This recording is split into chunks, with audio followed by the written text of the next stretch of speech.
couple of months ago, I picked up a finger injury after a really long while ignoring a niggly finger.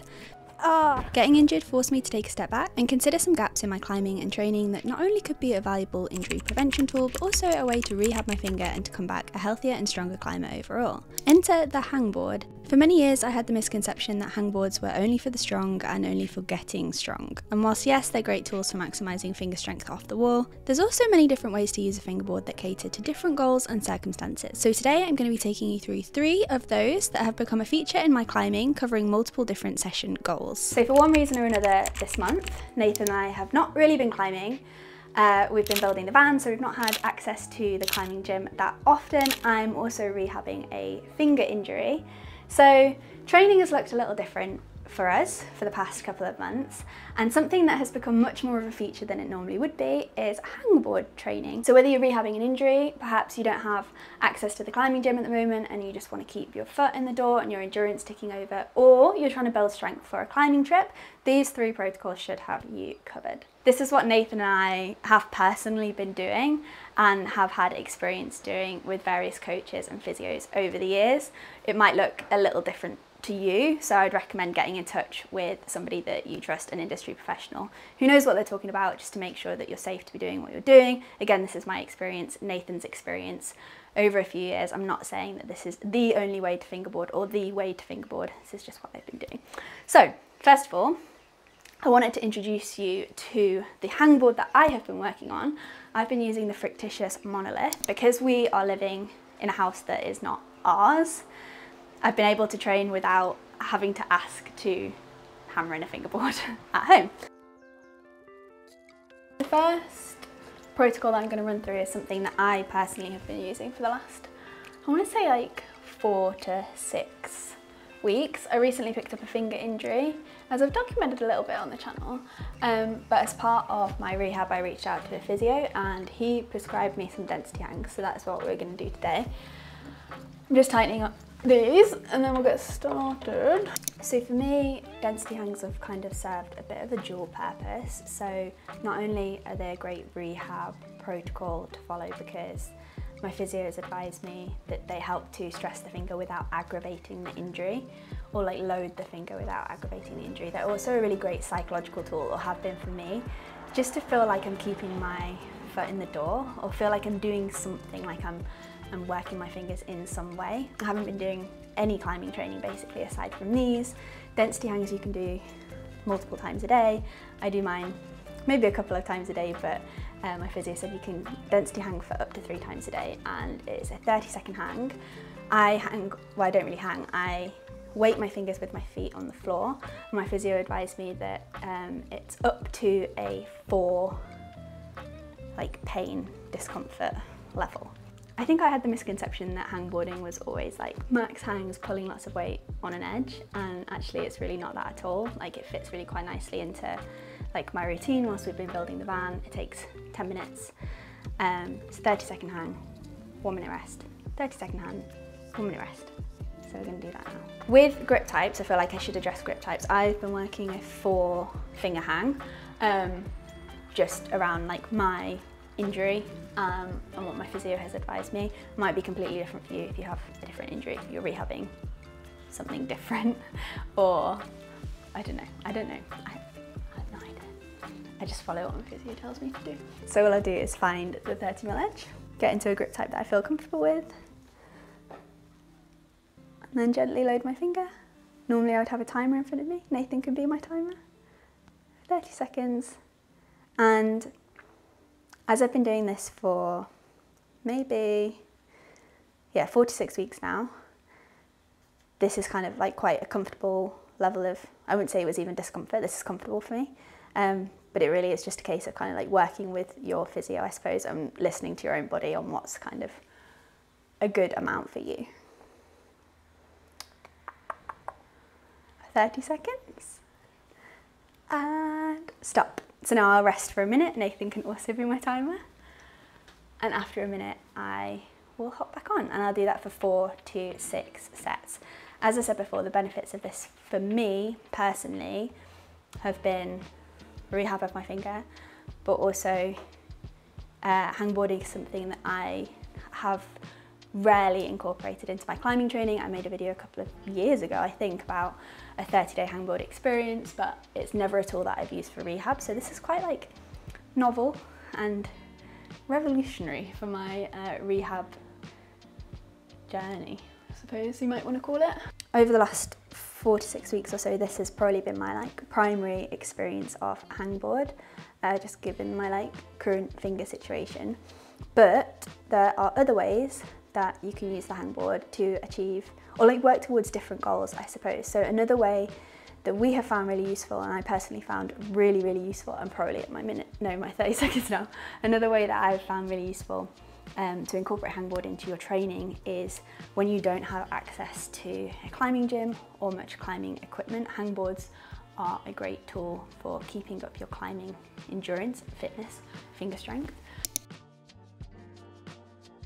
So the next protocol we're going to cover is bodyweight repeaters, and I feel that this is a particular favourite of a lot of climbers, but it's been my kind of like reach for at times when I haven't had access to a climbing gym. Generally, what I'll do for my bodyweight repeater sets is use the crimped app with 7 seconds of hanging with 3 seconds rest, and you repeat that 3 times. That would be 1 set, and then you do 6 of those sets in total. For that particular protocol, I would use the 20mm edge, which is this one on the Frictitious.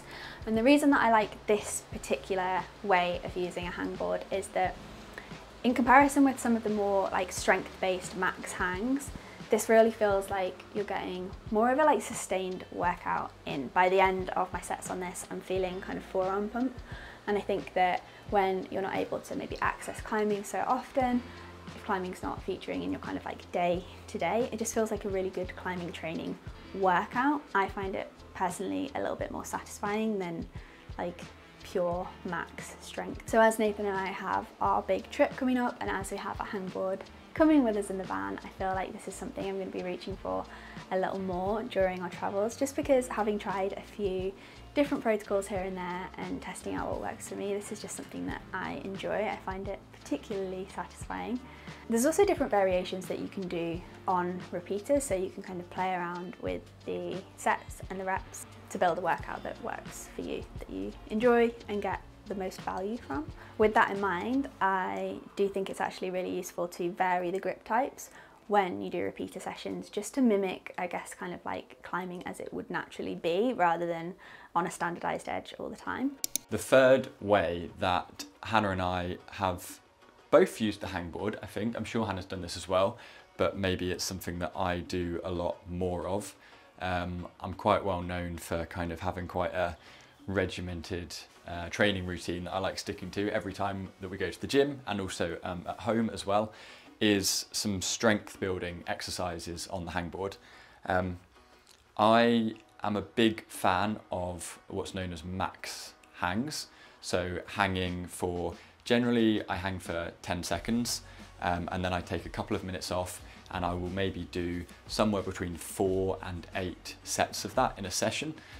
For me personally, I find doing that once a week is enough strain for my fingers. I know that some people can probably take a little bit more stress than that over a week. Some people might not be able to manage that. From my experience doing max hangs and trying to build finger strength on a hangboard, there's definitely a couple of pieces of advice or recommendations, things I've learned along the way that I would share with anyone who asked for my opinion.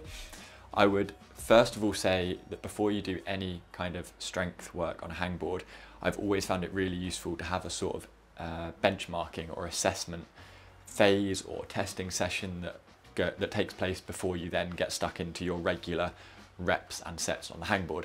And that's basically to find out where you are currently at with hangboarding, whether your limit is hanging off a hangboard and having 20 kilos of weight taken off of your body weight using a pulley system, whether it's adding 20 kilos of weight to your body weight by putting on a weight belt and hanging with that extra weight. That's a really useful benchmark for finding out where you're at, and then over a course of 6 to 8 weeks of regularly doing max hangs on a hangboard, you can hopefully see some improvement on that number. The second tip I find really useful for me is to document everything that you do on a hangboard. So I'm a little bit like this with all the types of exercise I do, gym, strength and conditioning work, even my climbing sessions. I tend to write down a lot of what I've done on that day. So like a regular week will look like this for me. And so if you are doing max hangs, and the same probably goes for repeaters as well. I know Hannah's a bigger fan of them than I am really, but I think it would be really good to write down what you're doing so that you can always look back and see the progress, hopefully, that you've made.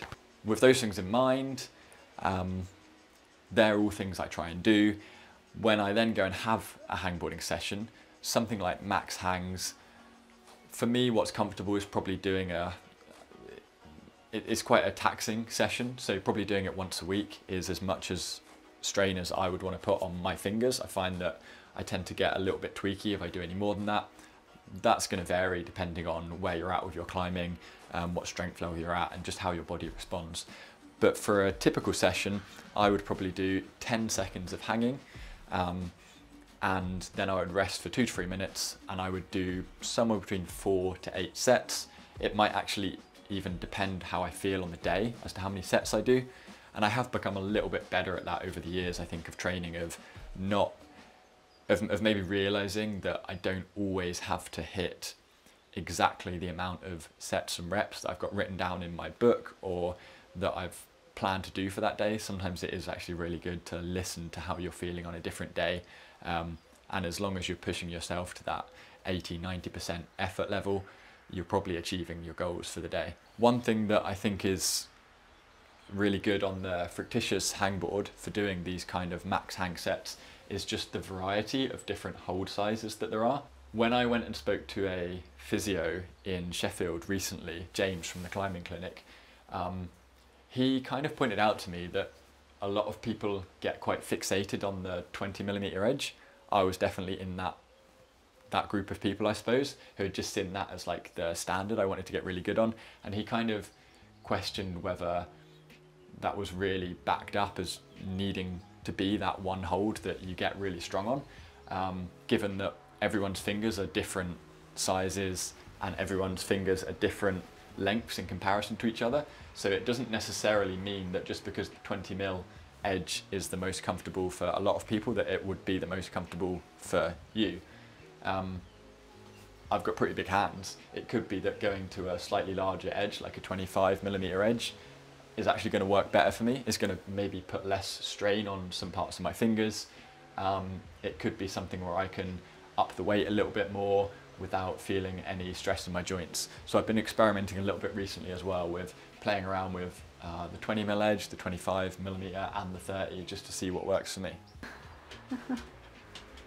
So that was 3 different ways that you can use a hangboard to achieve 3 fairly different goals. We did work with Garrett over at Fictitious Marlow. We did work with Garrett over at Fictitious Climbing on this video, so thank you to Garrett for sending over the hangboards. He is running an offer if you would like to pick up a Fictitious board yourself. If you pick up any doorway mount, you get 20% off any hangboard at Fictitious using the link in the description below or the card here. So thank you very much for watching, and we'll see you in our next video.